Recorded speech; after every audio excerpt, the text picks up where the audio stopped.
Last week, we talked about marriage, we talked about relationships, we talked about family, and we talked about the links between all of them. How does a romantic relationship need family approval? And what does that mean? What are the things that we have to give up in order to be in a romantic relationship? This week, we get to continue those questions and go a little bit deeper. And I'm really excited to talk about those things with Katie, our guest today. I'm Mauricio Bruce, and this is The Real Question.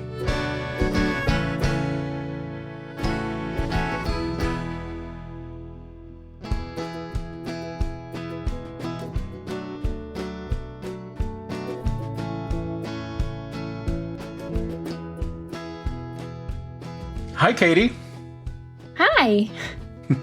It's so nice to meet you. Thank you. You too. I love the podcast. Thank you. Yeah. I love being the new host. I'm very excited for our conversation today and to see where this goes. Before we start that conversation, though, if you could tell me anything about yourself, what would you tell me? Wow. The first thing that comes to my mind is the people who are in my life. I am very reliant on my family. We have just a really strong relationship that is probably the most important thing in my day-to-day. I spend almost all my time in my free time with them, whether it's like going to breweries or golf with my dad or spending time on my parents' patio. My nuclear family lives really, really close to me. And so we end up being each other's social life a lot. And I kind of love that. And I feel really lucky and blessed to have that. Thank you for sharing that. Yeah. I know very little of what we're talking about today, but I also feel like we're already talking about it. So can you tell me, what is the question that you've brought for us today? So the question that I've brought is really more about romantic relationships, I would say. The question that I have is, should I change my expectations for dating? Or should I guess, rethink like the values that I have in dating? Do you want me to explain a bit more? I would love that. I am on dating apps and I go on dates with people from there pretty consistently, but I don't have things very often like evolve into longer relationships. So I feel like in some ways my dating is kind of stagnated. I am looking for certain things in people, and sometimes I worry that that gets in the way of forming connections with people. And I'm wondering if I should change those expectations that I have. You're talking about how you meet people on apps and you go on dates, but they don't usually turn into anything bigger, right? Yeah. And then you're telling me that there are certain expectations that you feel might be getting in the way. Yeah. So what are those expectations? What are your checkboxes? What are you looking for that you think might be getting in the way? I think the expectations just on a first impression basis are that the person seems to prioritize kindness, that the person is hopefully family-centered. Going back to my family being so important to me, I want a partner to value that as well. And also, this is a big one and a difficult one, that they like living where I live because I don't want to move. And I judge those things sometimes based on profiles when I can't know those things for sure.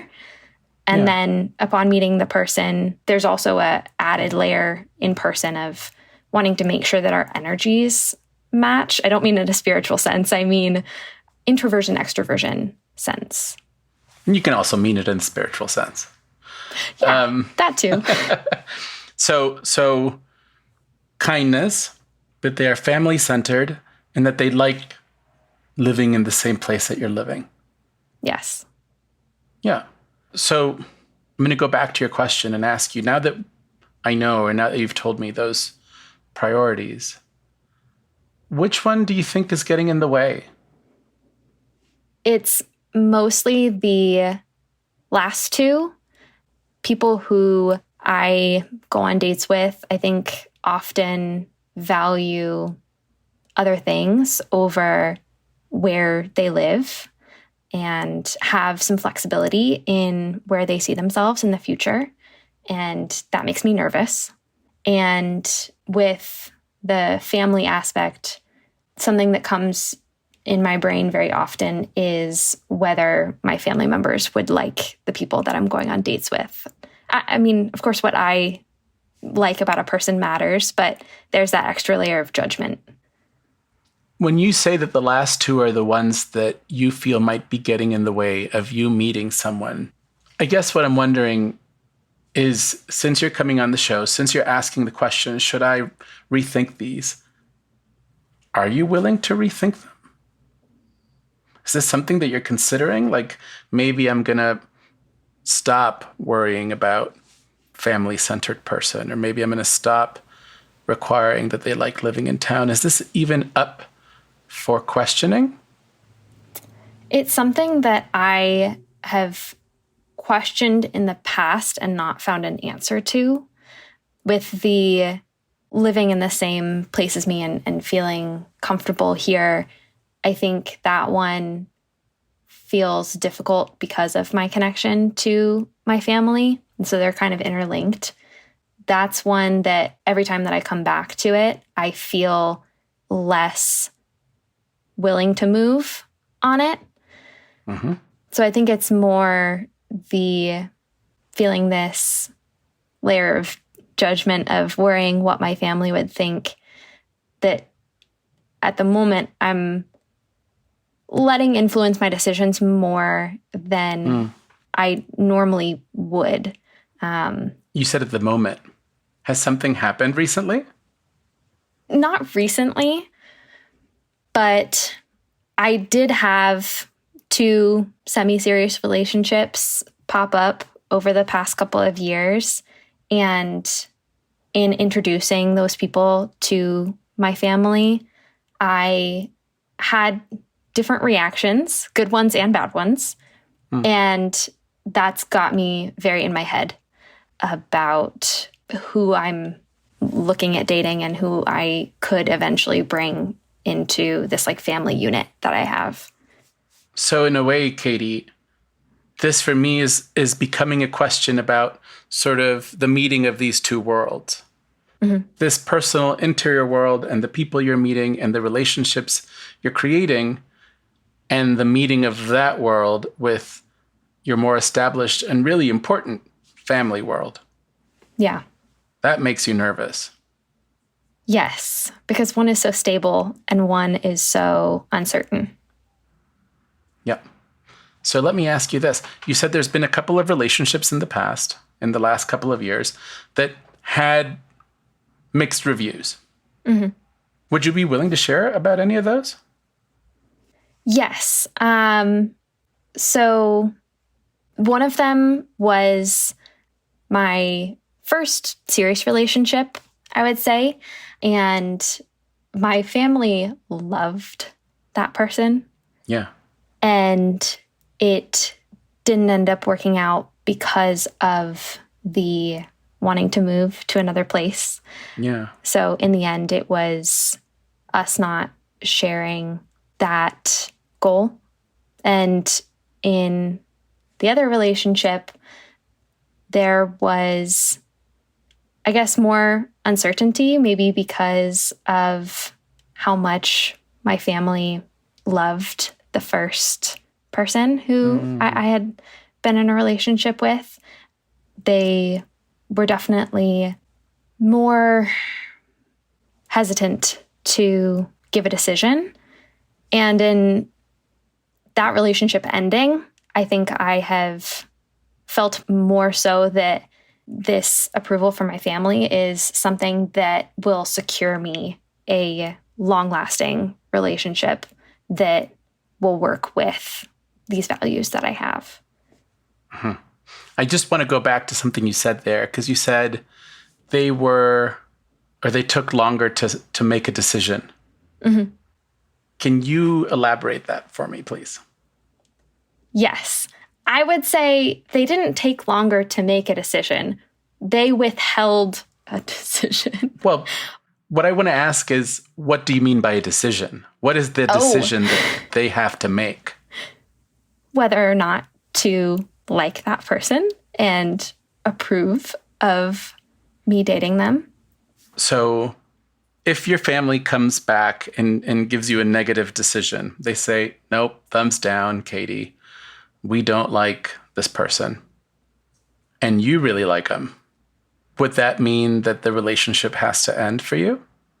Probably, which I know sounds a little toxic, but these are people in my life who I trust more than anyone else.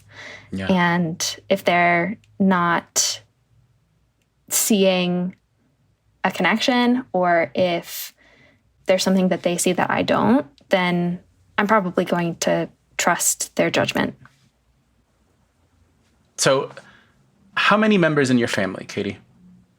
I have 6. Okay. So every time you date someone, there are also 6 people that need to date that person and approve them. Not go on dates with me and message them on the dating app, but with how important my family is to me, they do kind of have to like them. Yep. They have to, not be okay with spending all of their time with them. I'm willing to set boundaries and I'm willing to have more space, but hopefully finding someone who matches what I'm looking for and has a personality that my family can fall in love with too. Yeah. So I want to ask you, why are we talking about this today? And by that, I mean, has something happened? Are you feeling frustrated that you're not finding this person? Has something come up? Have you found it impossible to find someone who satisfies your family? Or even, is there some possible regret of some of those 2 past relationships? I think there's some regret with the past relationships. The importance that I gave my family in this place where I live, and that I let that be more important than the foundations that I was building in the relationship. I have guilt around that. I think ultimately I made the right decisions, but it's still hard to reflect on those. And as I'm continuing to date, I'm feeling that frustration that's coming up from having had connections with people that didn't pan out for one of these reasons. Yeah. And it seems as if the first person that you spoke about, the one that your family really loved, sort of marked you. Yeah, I think they marked me and my family in that now there's this standard of what I look like in a relationship where I'm happy. My family measures relationships against that standard now and thinks of, I think, the people that I introduce after as needing to measure up. Yeah. So I'm wondering if we should start this quest of finding that partner by letting go of those old partners.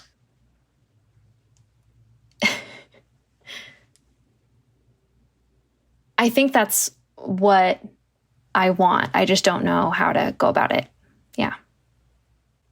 Yeah. Because I feel like the ghost of some of those relationships still linger. Yeah, I would agree with that. And so the question here is, how can I let go of those things so that I can be open to new things coming? and not be comparing everything that comes to those things that have come before. Yeah. Do you talk to those people? I talk to the first person. Yeah. Mm-hmm. Are you still in love with that person?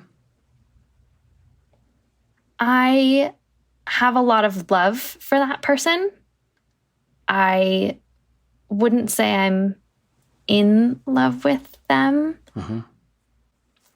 Did you ever see that movie, Eternal Sunshine of the Spotless Mind? No. In that movie, the main character wanted a person erased from their mind so that they didn't have to think of that person anymore. If that existed, would you be interested in that? I wouldn't, because I really think that even though I want to let go of the ghosts of these relationships, as you said, I know that I learned so much from them. Yeah. And I value the things that I learned.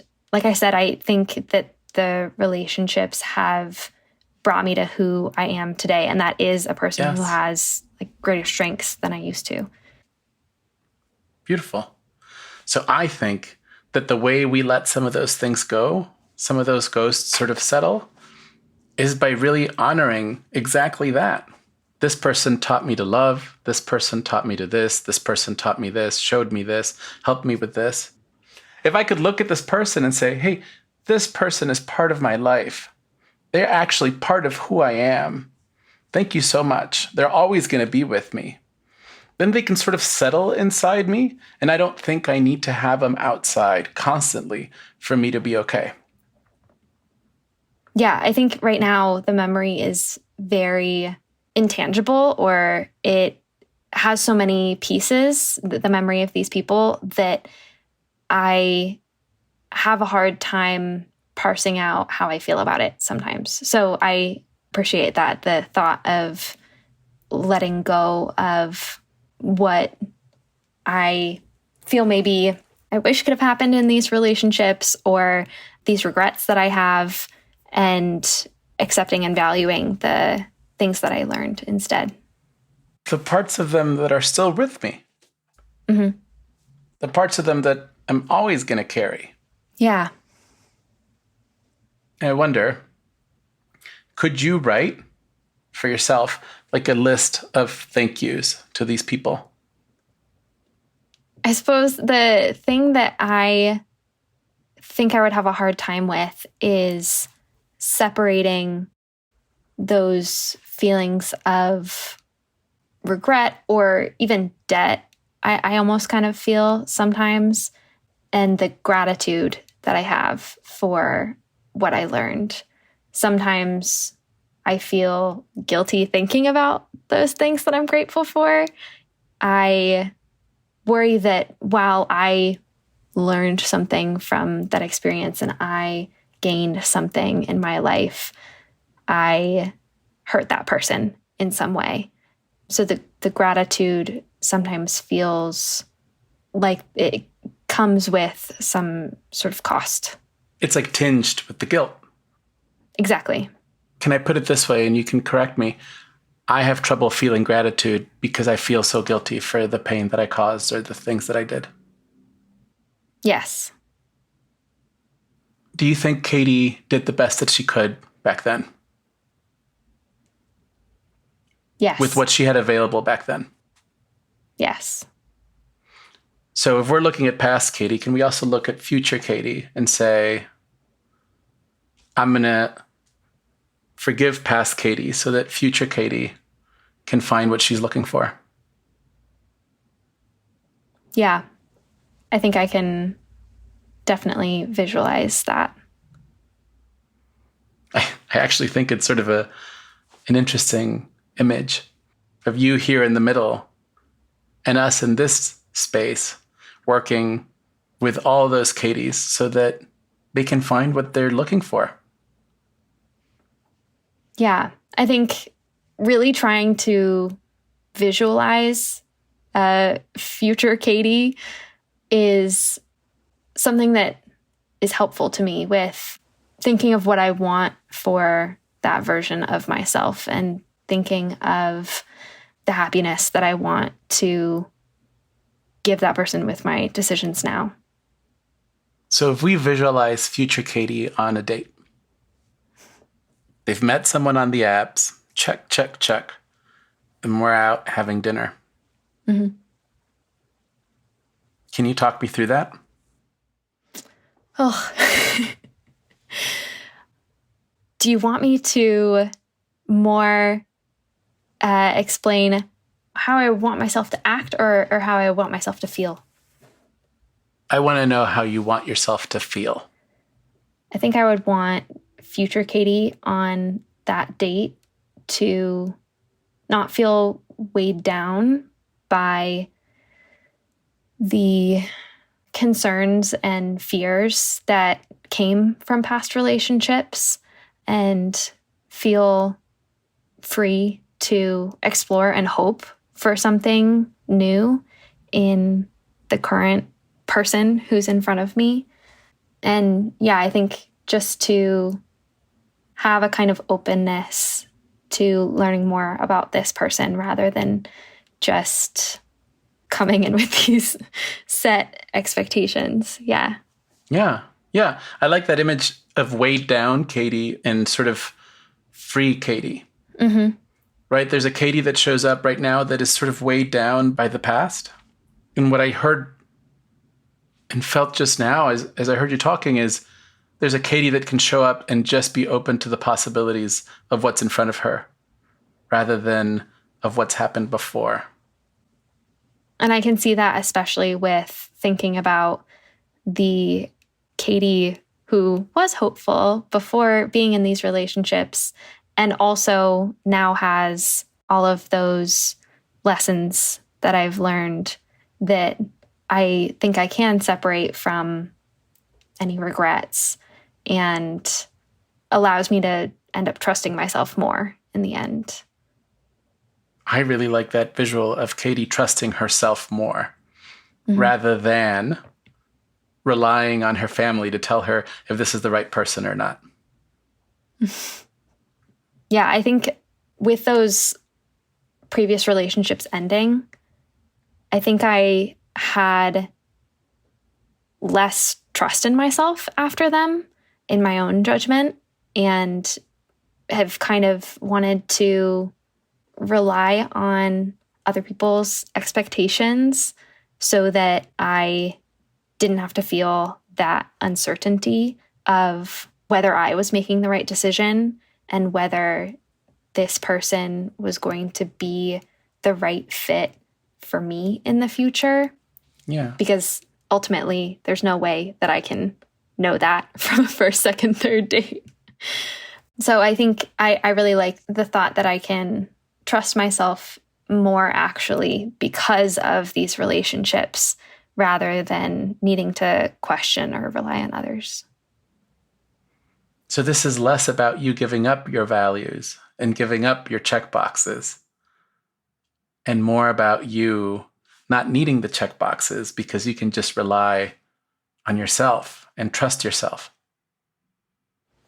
Yeah. And I think not needing to feel external pressure when really it's all in my head. And it's something that I'm putting on myself as an expectation and putting on that other person when in reality, I just need to focus on actually building the relationship and enjoying that part of it. Beautiful. Thank you, Katie. Thank you for your vulnerability. I think you have been really vulnerable with us today, and I'm really appreciative of that. Thank you. Yeah, I think this has been really helpful for actually getting past something that I didn't know was weighing on me so much. Like I said at the beginning of this conversation, my family always has seemed like a value. And for it to turn to something that actually was hurting my romantic relationships was difficult. And so I'm really hopeful that this conversation will help me move on from that and see things in a new way. I'm really hopeful of that too. And I look forward to hearing some updates in the future. Yeah, hopefully productive updates. We'll see. This has been another episode of The Real Question and the end of the first month of the new season of The Real Question. Our show is funded through our Patreon at patreon.com/realquestionpod. If you're a regular listener, we would love your support. Another way you can support this show is by leaving us a review on Apple Podcasts or wherever you're listening. Please leave your reviews. They are really helpful. You can also follow us on Instagram and Facebook at Real Question Pod. And we are always looking for more guests. So go to our website, realquestionpod.com, and submit your questions. I would really love to sit down and talk with you. We love to shout out our BFF tier patrons, Molly Reilly, Renee Underhill, Becky Boo, Jenny Cruz, Amanda Schramm, and Shannon Xian. Thank you. We are a Not Sorry production. Our executive producer is Vanessa Zoltan. We are edited and produced by Ariana Nettleman. Music is by Nick Bowl. We are distributed by Acast. And support for this show comes from the Fetzer Institute. Thank you, Katie, for joining us today. Thank you for letting us into your world. And thank you, as always, to our wonderful team. Julia Argy, Nikki Zoltan, AJ Yaramas, Anissa Ahmed, Danny Langley, Courtney Brown, Casper Turkile, and Stephanie Paulsell. Join us next week for another conversation, another story, and another episode of The Real Question.